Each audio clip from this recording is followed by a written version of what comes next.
Voilà, on va parler de l'agression rwandaise, comment éviter l'infiltration, avec Jean-Baptiste Kassekwa, qui nous vient fraîchement du Grand Nord. Monsieur Jean-Baptiste Kassekwa, bienvenue. Merci David. Voilà, vous aviez suivi, vous venez du Grand Nord, où il y a eu des grands combats. Et même hier, on a appris qu'il y a eu des grands combats au niveau de Saké. Tout ça parce que l'M23 veut à tout prix prendre le contrôle de Saké. Mais grâce certainement à la résistance de nos FRDC, rien n'a été pris côté FRDC. Oui, autour de Saké, depuis le 7 février jusqu'à ce jour, l'ennemi harcèle nos populations, mais notre armée, aidée par des patriotes volontaires, tient bon. Et les conditions humanitaires sont catastrophiques dans des camps déplacés à Mugunga et tout autour de Goma, mais également dans la partie Lubero, Butembo, Beni, d'où je viens. J'étais déjà à Goma et autour de ça en février. Depuis l'avancée de l'ennemi à Nyanzale, Kibirizi, Rwindi, Vichumbi, suivi malheureusement d'un phénomène de pillage au niveau de Lusso, près de Kanyabayonga, territoire, près de Lubero, par nos forces là-bas, j'ai décidé d'effectuer un déplacement dans la zone parce que ces pillages me rappelaient ce que ces populations ont vécu en 2005, alors que le CNTP était encore trop loin à Kiwanja, Kanyabayonga, Bulotoa, Kirumba, Kassé, jusqu'au niveau de Katondi, dans le Lubero, ont été victimes de pillages de la part de nos forces. Et comme moi je suis de cette zone-là de Rutshuru, et j'ai étudié dans cette zone de Kirumba, je me suis dit il fallait que je me rende sur le terrain, faire le monitoring, essayer de proposer des pistes de solutions. Alors, rapidement, mes observations sur le terrain, c'est que d'abord, au plan humanitaire, ces populations qui avaient déjà fui Kichanga pour Mweso, Mweso Kashuga, Kashuga, Ivoua Kikuku, ces populations qui avaient déjà fui Bambo pour Kishiche, Kishiche, Kirima, Kibirizi, ces populations sont maintenant entassées à Kanyabayonga, dans des conditions horribles. D'autres sont à Vichumbi, d'autres prolongés les lots du lac jusqu'à Kamandi. Alors, ceux qui sont à Kanyabayonga concrètement, trois grands problèmes majeurs. Le premier, l'accès à l'eau pose problème. À l'eau potable. J'ai assisté à des scènes inimaginables. Déjà, il faut se réveiller à 2h, 3h pour aller se concentrer 500 personnes autour d'une borne fontaine. Il faut se battre pour que personne ne puise plus de 5 litres. Et à 8 heures, l'eau est vide de la citerne. Il faut que les gens aillent puiser de l'eau sale dans des vallées de Kanyabayonga. J'interpelle ici le gouvernement. Il est possible de creuser rapidement des puits, de faire installer des mécanismes de sorte qu'au soutient l'eau de ces vallées pour les faire monter dans des citernes. Il suffit de débloquer un montant important et au bout de 3 mois, 4 mois, on peut pallier à ces problèmes. Mais le deuxième problème, c'est une insécurité alimentaire aiguë et qui provoque une nervosité de la population. Les populations abandonnaient leurs champs de Kiwanja, de Nyanzale, de Kibirizi. Ces populations ne peuvent plus être alimentées par le poisson qui proviennent de Vichumbi. Ces populations tentent d'aller faire les champs du côté Kamandi, vers le parc. Les éléments de l'ICCN les chassent et détruisent les récoltes. Le gouvernement doit instruire l'ICCN d'observer un moratoire pour qu'en attendant que la paix revienne, on laisse ces populations faire leurs champs, récolter ce qu'il y a dans les champs pour qu'ils vivent. Ces populations ne peuvent pas aller cultiver du côté ouest, la zone appelée Miriki, infestée par les groupes armés. Ces populations ne peuvent pas non plus aller à Beni, où il y a des massacres depuis longtemps.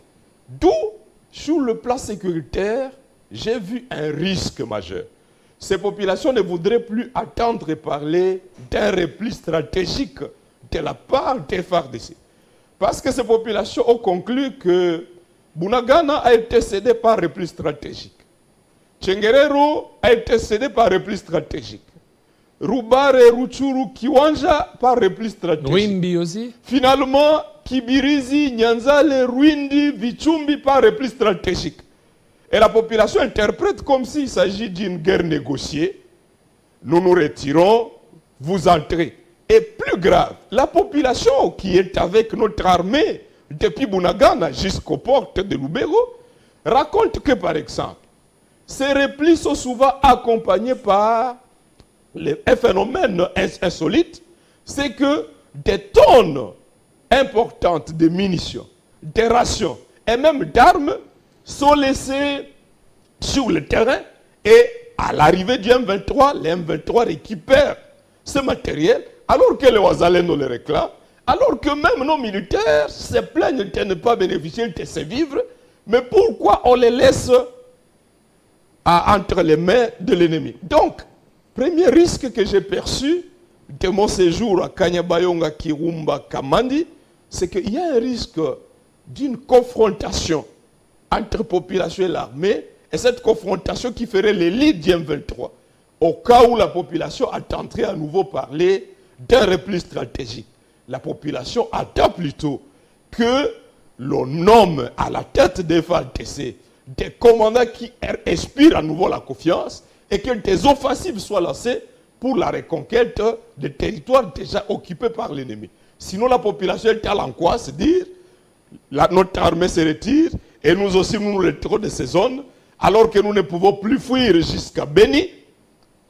Ça inquiète. Le deuxième risque, j'ai noté que dans cette zone Lubero-Butembo, la population n'est pas prête à applaudir les M23 au cas où une éventuelle progression de l'ennemi. Beni-Butembo.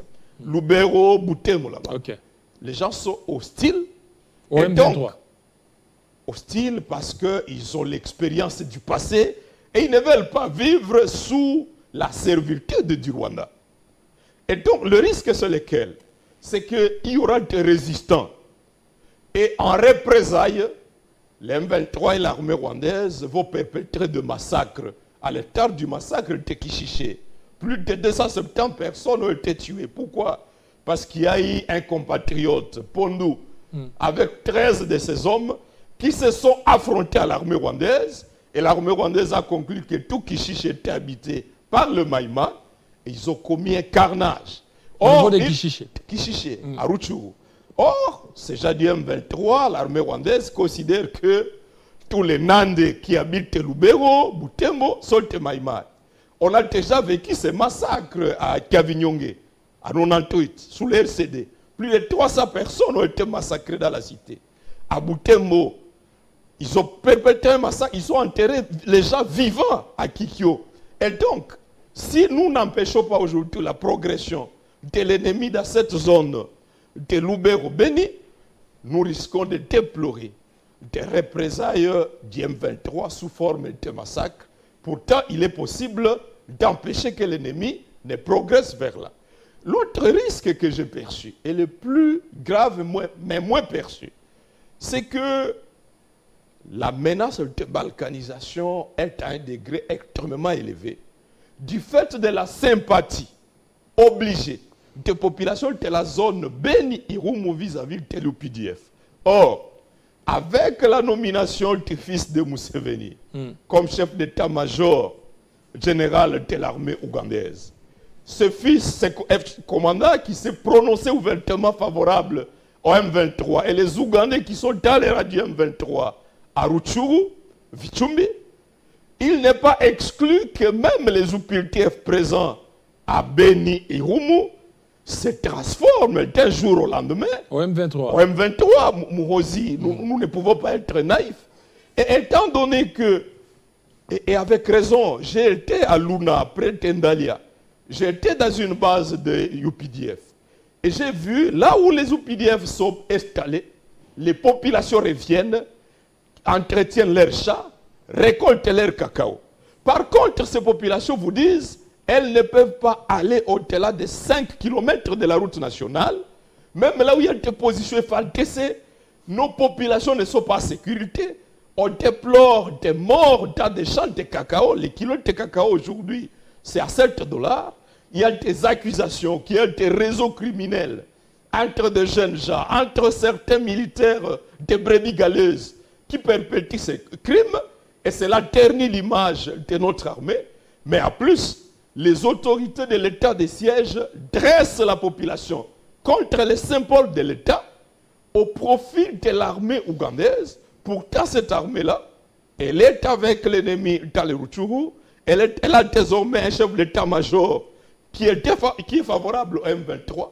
Et donc, on peut se réveiller d'un jour au lendemain, un coup de sifflet, dans la zone, l'Ouganda joue pour monter une rébellion M23 déguisée, mais qui serait peut-être reportée par un fils du terroir. Et maintenant, et ce serait la consécration de la balkanisation. Et cette histoire des AFC, tout ça, c'est du M23 déguisé. Mais c'est clair, notre frère Corneille Nangaa vient se greffer sur un truc qui a commencé depuis novembre 2021. Il vient peut-être, il a ses frustrations propres à lui, tout comme moi j'en ai, mais c'est pas une raison pour se rallier à ces gens-là. Voilà pourquoi, de mon point de vue, Félix devrait travailler de manière à aider les Congolais à reconstruire la cohésion nationale qui a été fortement détruite depuis les hold-up électoraux de 2018, depuis la fraude planifiée de 2023, les campagnes de diabolisation, ce que l'on a appelé campagne électorale, on a diabolisé des acteurs politiques majeurs. Les tissus sociaux, avec tout ce qui s'est fait, la consolidation des acquis de la fraude à la Cour constitutionnelle, à la CENI, eh bien, les tissus sociaux congolais est détruit. Et la Bible dit, un royaume divisé ne peut pas gagner une guerre, ne peut pas subsister. Donc, il est impérieux ici que Félix crée les conditions de la cohésion nationale pour qu'ensemble, nous puissions nous mobiliser et consolider maintenant les acquis de 2013. Parce que contrairement à ce que l'Union sacrée chante, consolider les acquis, j'ai l'impression que sur le plan militaire... Selon vous, les acquis de 2013 sont lesquels? Il y a eu des acquis à 2013. Aujourd'hui, vous voyez, il y a ce fameux compte rendu de Luanda, dans lequel le gouvernement s'engage à présenter un plan de neutralisation des FDLR, à contrepartie de l'exécution duquel le Rwanda s'engage à revoir ce qu'ils appellent leurs dispositifs, leurs mesures de sécurité.